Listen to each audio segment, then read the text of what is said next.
Kelas 1 Materi Fikih.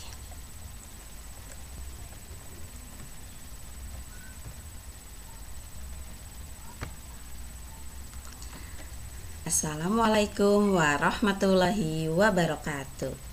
Apa kabarnya teman-teman semua? Semoga selalu dalam keadaan sehat. Bertemu lagi dengan Ustazah Yuli dengan pelajaran fikih. Nah, sebelum kita mulai kegiatannya, alangkah baiknya kita berdoa terlebih dahulu.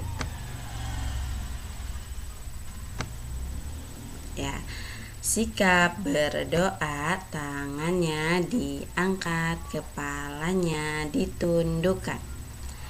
Doa sebelum belajar. Bismillahirrahmanirrahim. Rabbi zidni ilman warzuqni fahman.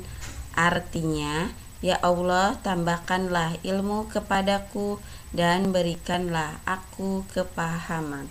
Amin.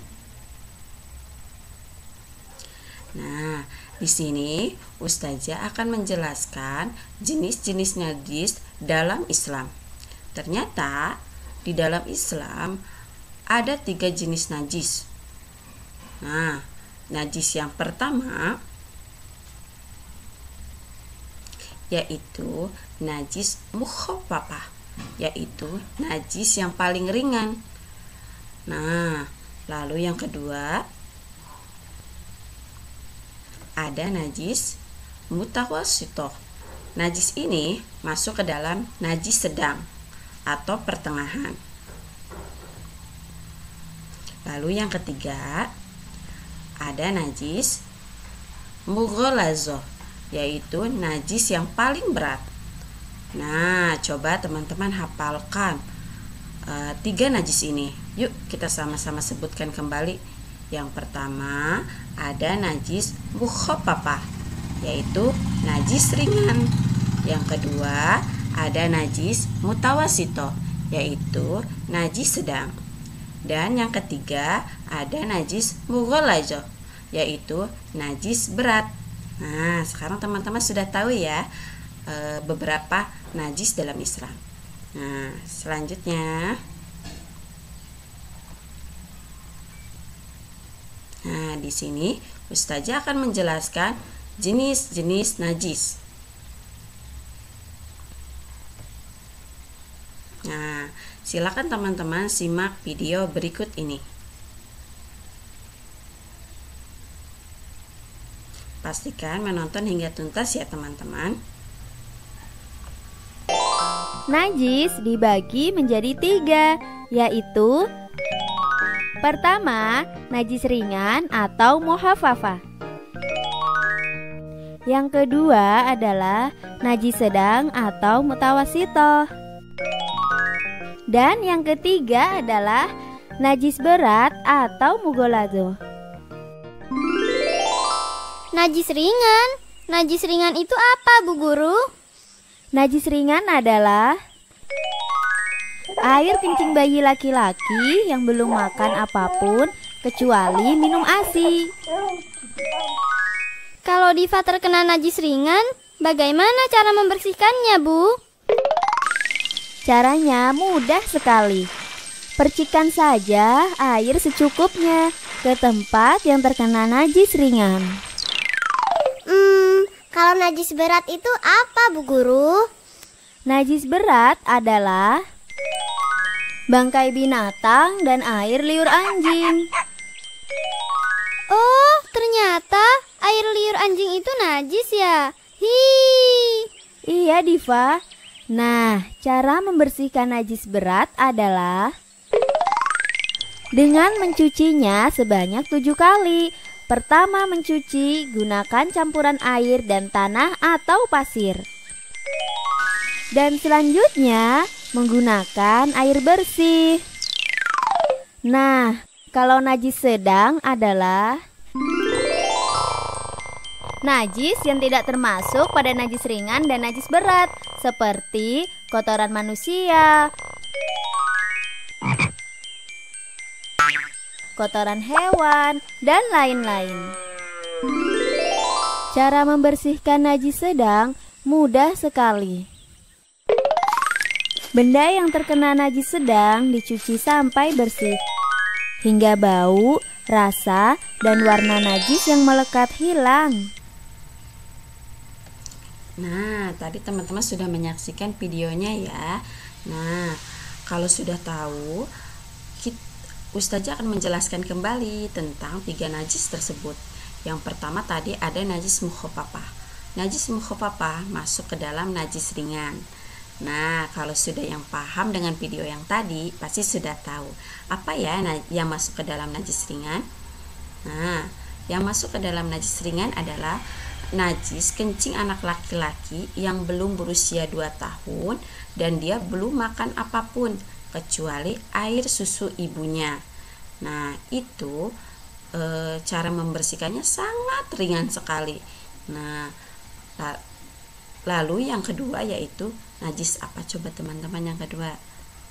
Betul, yaitu najis mutawasito, yaitu najis pertengahan.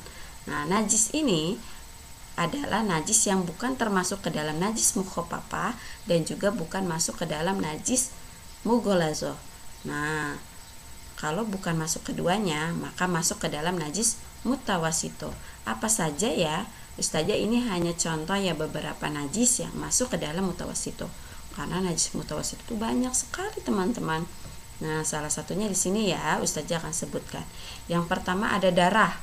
Nah, darah juga termasuk najis teman-teman, mau darah manusia ataupun darah hewan. Lalu yang kedua adalah kotoran. Kotoran itu bisa kotoran manusia ataupun hewan. Nah, ini masuk ke dalam najis. Lalu ada arak. Nah, arak kalau menempel ke pakaian kita, tubuh kita atau di tempat yang biasa kita lewati untuk beribadah, maka itu harus dibersihkan. Nah, karena masuk ke dalam najis. Lalu ada bangkai. Bangkai binatang ataupun bangkai mungkin manusia ya. Nah, itu masuk ke dalam najis mutawasito. Lalu contoh yang terakhir yaitu nanah. Nanah juga masuk ke dalam najis mutawasito. Lalu yang ketiga, najis yang paling berat yaitu najis mughaladho. Nah, pasti teman-teman sudah tahu ya apa saja yang masuk ke dalam najis mughaladho. Yuk kita sebutkan. Apa teman-teman?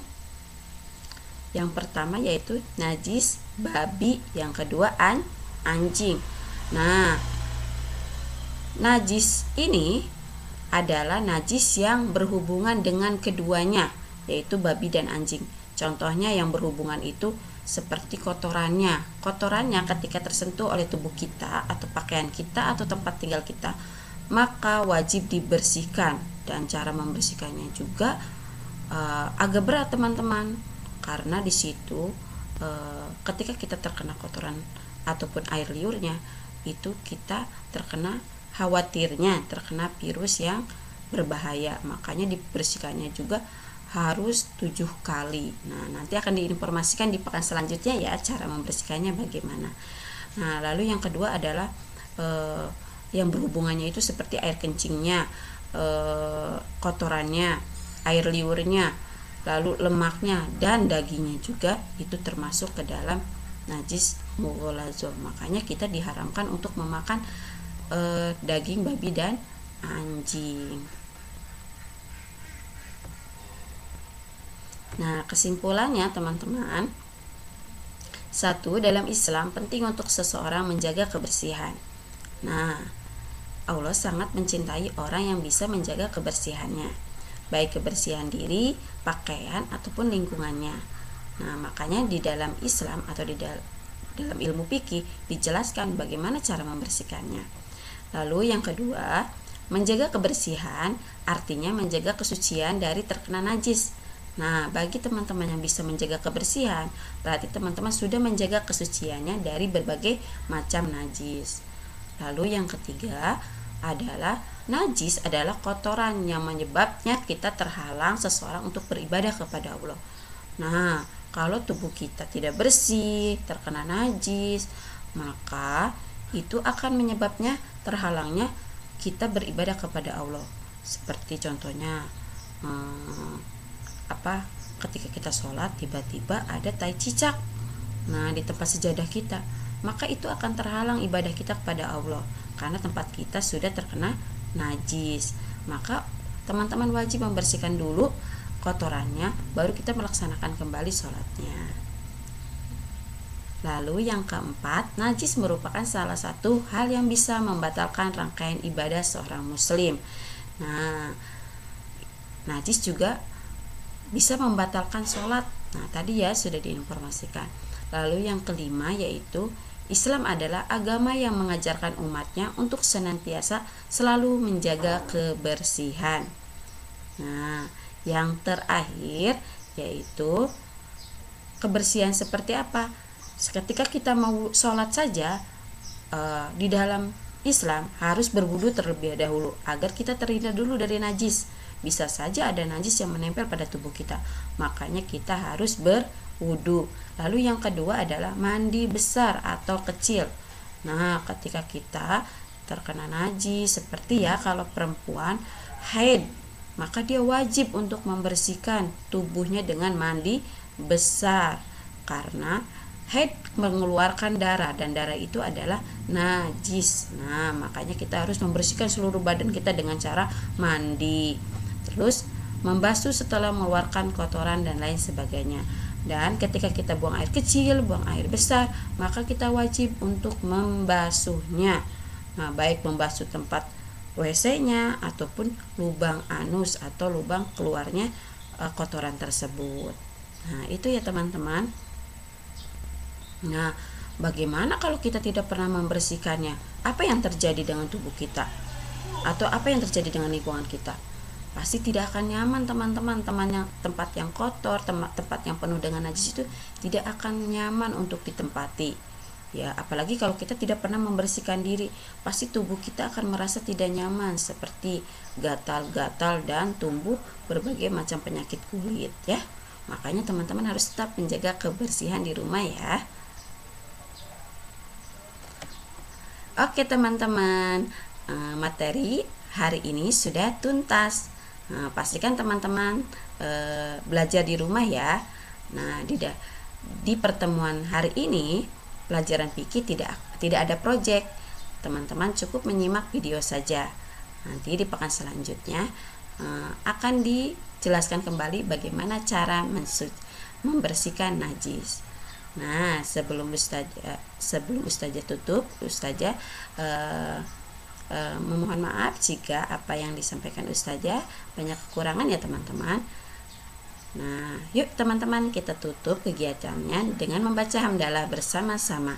Sikap berdoa, tangannya diangkat, kepalanya ditundukkan. Membaca hamdalah bersama-sama.